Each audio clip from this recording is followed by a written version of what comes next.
बिस्मिल्लाहिर्रहमानिर्रहीम। मुअज़्ज़ज़ नाज़रीन, अस्सलामु अलैकुम। नाज़रीन, कुरान मजीद फुरकान हमीद में अल्लाह रब्बुल इज़्ज़त ने इरशाद फरमाया, वला तक़रबुज़्ज़िना इन्नहु कान फ़ाहिशा वसाअ सबीला, और ज़िना के करीब भी ना जाओ, बेशक वो बड़ी बेहयाई और बुराई का रास्ता है। नाज़रीन, क्या आप जानते हैं कि ज़िना की इब्तिदा कब और कैसे हुई?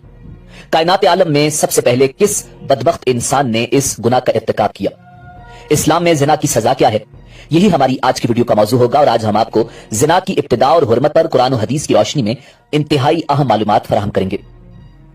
नाज़रीन, जब अबुल बशर हजरत आदम अला नबीना अलैहिस्सलाम और हजरत अम्मा हव्वा सलामुल्लाह अलैहा ने अल्लाह रब्बुल इज़्ज़त के हुक्म की नाफरमानी करते हुए इब्लीस के बहकावे में आकर शजरे ममनुआ का फल खाया, तो अल्लाह रब्बुल इज़्ज़त ने हजरत आदम अलैहिस्सलाम और हजरत हव्वा सलामुल्लाह अलैहा को जन्नत से निकालकर जमीन पर उतार दिया और फिर अल्लाह ताला के हुक्म से हजरत आदम अलैहिस्सलाम और हजरत हव्वा सलामुल्लाह अलैहा के यहाँ औलाद पैदा हुई। बाज़ रिवायात के मुताबिक हजरत हव्वा सलामुल्लाह अलैहा को 20 हमल ठहरे, जिससे 40 बच्चे पैदा हुए और हर हमल से एक एक लड़का और एक एक लड़की की पैदाइश हुई। हजरत आदम अलैहिस्सलाम चूंकि कायनात आलम के पहले इंसान थे और जमीन पर हजरत इंसान की नस्ल बढ़ाने के लिए एक हमल से पैदा होने वाले लड़के की शादी दूसरे हमल से पैदा होने वाली लड़की के साथ कर दी जाती थी, जबकि दूसरे हमल की लड़की की शादी पहले हमल के लड़के से की जाती थी और एक हमल के बहन भाई अल्लाह रब्बुल इज़्ज़त के हुक्म से आपस में बहन भाई करार पाते थे। नाज़रीन, उसी दौरान हजरत आदम अलैहिस्सलाम के यहाँ काबील और हाबील 2 बेटे पैदा हुए। काबील की बहन अकलीमा बहुत ज्यादा खूबसूरत थी, जबकि जो लड़की हजरत हाबील अलैहिस्सलाम के साथ पैदा हुई थी वो इतनी खूबसूरत नहीं थी। चुनांचे जब ये बच्चे बढ़कर जवान हुए और उनकी आपस में शादी का वक्त आया तो काबील ने हजरत हाबील अलैहिस्सलाम की बहन के साथ निकाह करने से इनकार कर दिया और कहने लगा कि ये तो बिल्कुल खूबसूरत नहीं है, मैं अपनी बहन अकलीमा के साथ शादी करना चाहता हूं। ये मामला इस कदर बड़ा कि हजरत आदम अलैहिस्सलाम ने हुक्म दिया कि दोनों भाई अल्लाह तबारक व तआला की बारगाह के अंदर अपनी अपनी कुर्बानी पेश करो। जिसकी कुर्बानी अल्लाह की बारगाह में कबूल हुई वही शख्स अकलीमा के साथ शादी करेगा। काबील खेती बाड़ी का काम किया करता था, जबकि हजरत हाबील अलैहिस्सलाम बकरियां चराया करते थे।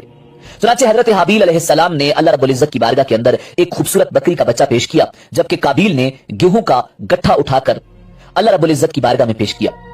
अल्लाह तबारक व तआला की बारगाह के अंदर जब ये दोनों कुर्बानियां पेश की गईं, उस जमाने के रिवाज के मुताबिक आसमान से आग उतरी और उसने हजरत हाबील अलैहिस्सलाम की कुर्बानी को निगल लिया। यानी ये साबित हो गया कि हजरत हाबील अलैहिस्सलाम की कुर्बानी अल्लाह के हुजूर कबूल हो गई है।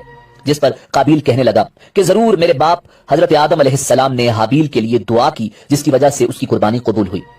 नाज़रीन, कुरान मजीद फुरकान हमीद में हाबील और काबील का किस्सा सूरह अल माइदा में आया है। जब हजरत हाबील अलैहिस्सलाम की कुर्बानी कबूल हुई तो काबील ने हजरत हाबील अलैहिस्सलाम को मारने की धमकी दी। रिवायात के मुताबिक हजरत हाबील अलैहिस्सलाम काबील से ज्यादा ताकतवर थे, लेकिन आपने अल्लाह ताला के खौफ की वजह से फरमाया, अगर तुम मुझे कत्ल करने के लिए अपना हाथ बढ़ाओगे तब भी मैं तुमको कत्ल करने के लिए अपना हाथ नहीं बढ़ाऊंगा, क्योंकि मुझे तमाम जहानों के परवरदिगार अल्लाह रब्बुल इज़्ज़त का खौफ है। अगर तुम इस इंतहा तक पहुंच जाओ कि मुझे कत्ल कर ही दो तो अपने गुनाहों के साथ साथ मेरी खताओं का बोझ भी तुम्हारे सर होगा। चुनांचे काबील ने गुस्से में आकर हजरत हाबील अलैहिस्सलाम के सर पर पत्थर मारा, जिससे आपकी मौत वाक़ई हो गई और ये जमीन पर पहला कत्ल था। जब काबील हजरत हाबील अलैहिस्सलाम को कत्ल कर चुका तो उसे फिक्र लाहिक हुई कि अब उसकी लाश को कैसे ठिकाने लगाया जाए। वो हजरत हाबील अलैहिस्सलाम की लाश को अपने कंधों पर उठाए कई दिन तक मारा मारा फिरता रहा। बाज मुफस्सिरीन ने जिक्र किया है कि जब काबील अपने भाई को कत्ल कर चुका तो उसकी नाश 1 साल तक अपनी पुश्त पर लादे फिरता रहा। फिर अल्लाह तबारक व तआला के हुक्म से 2 कव्वे आए और उन दोनों ने काबील के सामने झगड़ा किया। एक कव्वे ने दूसरे को मार दिया और फिर उसने जमीन खोद कर दूसरे कव्वे को उसके अंदर डालकर उसके ऊपर मिट्टी डाल दी। काबील ने जब कव्वे को देखा तो अफसोस करने लगा कि मैं अपने भाई की लाश को भी न छुपा सका। चुनांचे फिर उसने भी इसी तरह किया और हजरत हाबील अलैहिस्सलाम को जमीन के अंदर दफन कर दिया।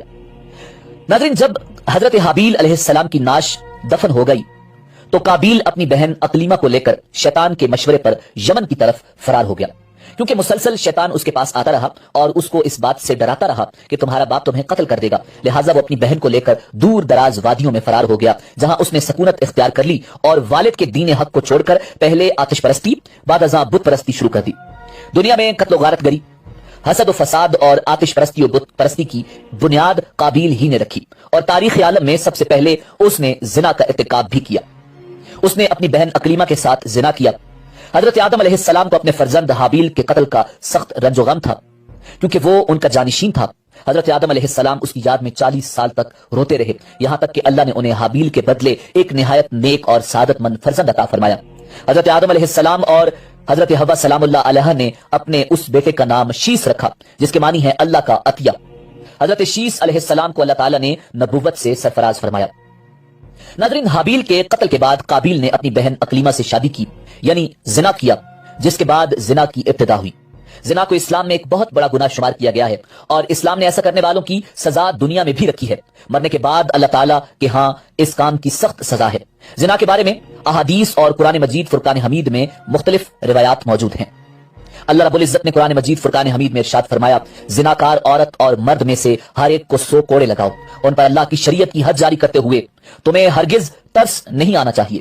اگر تمہیں اللہ پر اور قیامت کے دن پر ایمان ہے تو ان کی سزا کے وقت مسلمانوں کی ایک جماعت موجود ہونی چاہیے۔ ناظرین، زنا کی شرعی سزا یہ ہے کہ اگر بالغ شادی شدہ مرد یا عورت زنا کرے تو اس کو سنگسار کیا جائے، یعنی پتھر مار مار کر قتل کر دیا جائے، اور اگر غیر شادی شدہ اس حرکت کا مرتکب ہو جائے تو اس کو 100 کوڑے مارے جائیں، اور یہ سزائیں سرعام مجمع میں ہوں تاکہ لوگ اس سے عبرت حاصل کریں۔ ناظرین، دعا ہے کہ پروردگار عالم ہمیں اس عظیم گناہ سے محفوظ فرمائے۔ اسی امید کے ساتھ اجازت دیجیے کہ آپ کو ہماری ویڈیو پسند آئی ہوگی۔ ملتے ہیں بہت جلد ایک نئی ویڈیو کے ساتھ۔ اللہ رب العزت آپ کا حامی و ناصر ہو۔